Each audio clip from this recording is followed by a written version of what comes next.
भाई नासा यूजा की एक छोटा सा लड़का जो एक ठंडी बर्फीली रात में सांस ले रहा होता है। जब अचानक एक लड़की सामने आ जाती है, उस वक्त उसको अपनी पूरी जिंदगी की फ्लैशबैक होती है। उस लड़के की खूबसूरती देखकर वो सोचता है, वाह क्या चीज है। बेचारा याद करता है कि कैसे सब लोग उसका मजाक उड़ाता है उसके नाम की वजह से। नासा जो अमेरिका नेशनल स्पेस एडमिनिस्ट्रेशन जैसा है, पर फिर भी नासा ने डिसाइड किया कि इन सब चुमू लोगों से बेटर बनेगा और इनके बेइज्जती से ऊपर उठने की कसम खा लेती है। बाद में अपने टीचर से फ्यूचर के बातें करता है और पता चलता है कि सकीरा नाम की एक लड़की टोक्यो के सबसे बड़े स्कूल में जा रही है। भाई नासा अपने आप को फर्स्ट इंसान समझने वाला अपनी लाइफ में स्पीड ऑफ लाइट को क्रॉस करने का सपना देख रहा होता है। मतलब ये लड़का अपने आप को फ्लैश समझता है। मैं तो फर्स्ट हूँ ब्रो। बर्फीली रात में खुद के ही थॉट्स में डूबे रहते हैं। जब उसकी लाइफ का एक बड़ा टर्निंग पॉइंट आया, एक प्यारी सी लड़की रोड पे दूसरी तरफ दिखती है। भाई बस दिखते ही इसने डिसाइड कर लिया कि अरे भाई इससे बात करने के लिए तो मैं पैदा हुआ हूँ। फुल ऑन प्यार में डूबा हुआ ये लड़का बिना सोचे समझे रोड क्रॉस करने लगता है, लेकिन रास्ते में एक तेज ट्रक आ रहे होते हैं और भाई साहब ट्रक ने आके इसका पोपट कर दिया। सब कुछ अंधेरा हो जाता है। जब आंखें खुलता है तो लड़की उसके सामने होती है, घायल लेकिन फिर भी जिंदा। पता चलता है कि लड़की ने इसको बचाने के लिए अपनी जान दांव पर लगा दी थी। अपने दर्द को इग्नोर करके लड़की ट्रक वाले ड्राइवर को कहती है कि नशा को हॉस्पिटल ले जाए और खुद घायल होकर भी बाहर से चली जाती है। नशा अपने दिमाग में सोचता है, ये तो जैसे कोई चांद की रानी थी, वापस चांद पे जाने वाली है। फेंट होने से पहले नशा ड्राइवर से कुछ पूछता है, पर ड्राइवर कहता है भाई अभी हिल मत। लेकिन नशा का दिमाग नहीं मान रहा था। इतनी बुरी तबीयत के बावजूद वो उस लड़की को ढूंढने निकल पड़ता है। बर्फीले तूफान में लड़की को एक बस स्टॉप पे ढूंढ लेता है। लड़की थोड़ा चौंक जाती है इसके हरकतों से और कहती है कि अरे यार बैठ जा थोड़ा। नशा तो बेशरम होके और शर्मिंदा होता है जब लड़की उसको अपने हाथ देती है उसे संभालने के लिए। नशा की तबीयत और खराब होने लगती है तो लड़की किसी की मदद लेने सोचती है, पर नशा को मौका छोड़ना नहीं था। तो उसने फटाफट उस लड़की को बोला, तू तो एक राजकुमारी जैसे है यार। फिर वो एक पुरानी कहानी सुनाता है जिसमें राजा और एक बुरा आदमी चांद की रानी को रोक नहीं पाए थे। नशा फाइनली अपने जज्बातों को समझ के लड़के को प्रपोज कर देता है और कहता है कि उसको अपनी गर्लफ्रेंड बना ले। लड़की थोड़ी देर सोचती है, फिर कहती है अगर तू मुझसे शादी करेगा तभी मैं तेरा साथ दूंगा। भाई साहब नशा बिना सोचे समझे हाँ कर दिया। चिल्ला के बेहोश हो जाता है। जब होश में आता है तो हॉस्पिटल में होता है। जैसे जैसे दिन गुजर रहे होते हैं, नशा अपने एग्जाम के लिए तैयारी करता है। नए साल के बाद हाई स्कूल में जाके वो ऐसा जॉब ढूंढने लगता है जिसमें लोगों से मिलना जुलना होता है, सिर्फ इसलिए ताकि उस लड़की से दोबारा मिल सके। 2 साल गुजर गया और नासा को वो सपना अब पूरा होने वाला था। एक दिन वो लड़की जिसका नाम सुकासा है अचानक नासा के घर आ जाती है। उसके आने से नासा का दिमाग हिल जाता है। सुकासा फाइनली अपने नाम बता के शादी के पेपर लेकर बैठ जाती है। नासा को याद दिलाती है कि कैसे उसने 2 साल पहले वादा किया था शादी का। नासा अपने सारे डाउट और कॉन्फ्यूजन को हटा के पेपर साइन कर देता है, क्योंकि भाई उस लड़की की स्माइल को देख के दुनिया का हर लॉजिक फेल हो गया था। नासा को अब भी समझ नहीं आ रहा था कि बस एक पेपर दे के शादी कैसे हो सकती है। जब वो दोनों बाहर जा रही होते, सुकासा अपने नए नाम ईजा की सुकासे पे हंस रही होते और नशा से पूछती है तेरे को कैसे लगा मेरा नया नाम। नशा कहता है भाई तेरी लाइफ तो सेट है, मेरा नाम तो नासा है जो हैशटैग की तरह लिखा जाता है। फिर नासा को याद आता है कि सुकासा ने कभी उसका नाम का मजाक नहीं बनाया। लड़की नासा को कहती है तेरे नाम तो बाकी बहुत ही सुंदर है। ये सुनकर नासा सोचता है ये शादी तो जैसे सपना लग रहा होता है, पर लड़की से शादी की जो इच्छा थी वो बिल्कुल रियल थी। फिर दोनों अपनी शादी फाइनलाइज कर लेता है और एक यादगार प्लान भी बना लेता है। सुकासा सजेस्ट करती है अब हम हाथ तो पकड़ ही सकते, हम शादी जो कर चुके। नशा बेचारा इतना शर्मा जाता है कि सिर्फ हाथ पकड़ने के सोच के उसका दिमाग कुछ और टच करने का ख्यालों में चला जाता है। अब समझ रही है सिर्फ हाथ नहीं।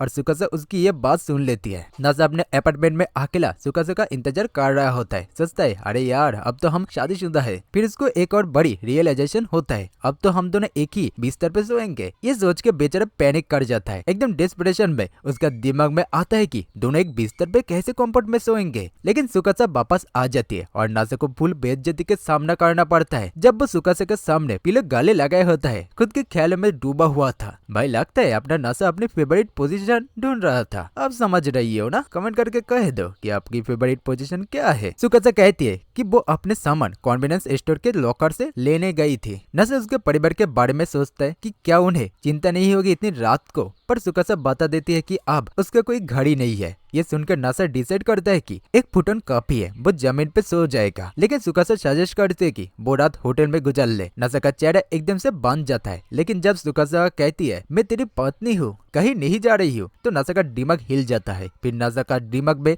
सवाल आता है, भाई ये लड़की मेरी बीबी बनी क्यों? जब वो सुकासा से ये सवाल पूछता है तो वो मस्त स्माइल देके कहती है ये एक सीक्रेट है, और नासा का पूरा जला के छोड़ देती है। फिर नासा सजेस्ट करता है कि चलो एक और फुटन खरीद लेते हैं। सुकासा एग्री करती है, पर कहती है पहले एक मेमोरी फॉर्म फुटन ट्राई करते हैं। जब दोनों फुटन खरीदने जाते हैं, सुकासा पूछती है ये तेरा पहला गिफ्ट है ना मुझे? नासा जवाब देता है हाँ बिल्कुल। वापस आते वक्त नासा के दिमाग में शादी के बारे में एक बड़ा सवाल घूमने लगता है। अपार्टमेंट में इधर उधर घूमते हुए वो सोचता है अब तो टाइम आ गया सो जाने का। लेकिन नासा बेचारा पूरी रात सुकासा के पास होते हुए भी सो नहीं पाता, क्योंकि उसका दिमाग में बस सुकासा की चल रही होती है। जैसी सुकासा सोते हुए पलटी मारकर इधर उधर होती है, नासा सोचता है एक गुड नाइट किस दे दूं क्या? पर फिर डिसाइड करता है नहीं, पहले किस तो स्पेशल होना चाहिए। थोड़ी देर बाद सुकासा उठ के पानी लेने जाती है और वापस आके गलती से नासा के बिस्तर सो जाती है। पूरा कंबल खींच के ले जाती है। भाई नासा तो अब भूलन परेशान है, इतनी क्लोज लड़की के साथ कौन सा सकता है भाई? क्या आप सो पाओगे? कमेंट करो अपने थॉट्स। अगले दिन सुबह नासा सबसे पहले उठता है और अपने नींद से ढकी हुई पत्नी को देखते हैं। वो सोचता है कल तक तो सब अलग था और अब एक स्पेशल इंसान मेरे साथ रूम में थी। सुबह का सीन सेट हो जाता है। सुकासा उठती है और तैयार होकर ब्रेकफास्ट बनाने का डिसाइड करती है। जब वो नासा के फ्रिज के अंदर झांकती है तो शॉक हो जाती है कि भाई ये लड़का इतना ज्यादा खाना कैसे स्टोर करके रखता है। नासा प्राउडली कहता है मैं डाइटिशियन पढ़ी थी और रोज का बेस्ट मील हॉट पॉट है जो हर दिन सेम टेस्ट देता है।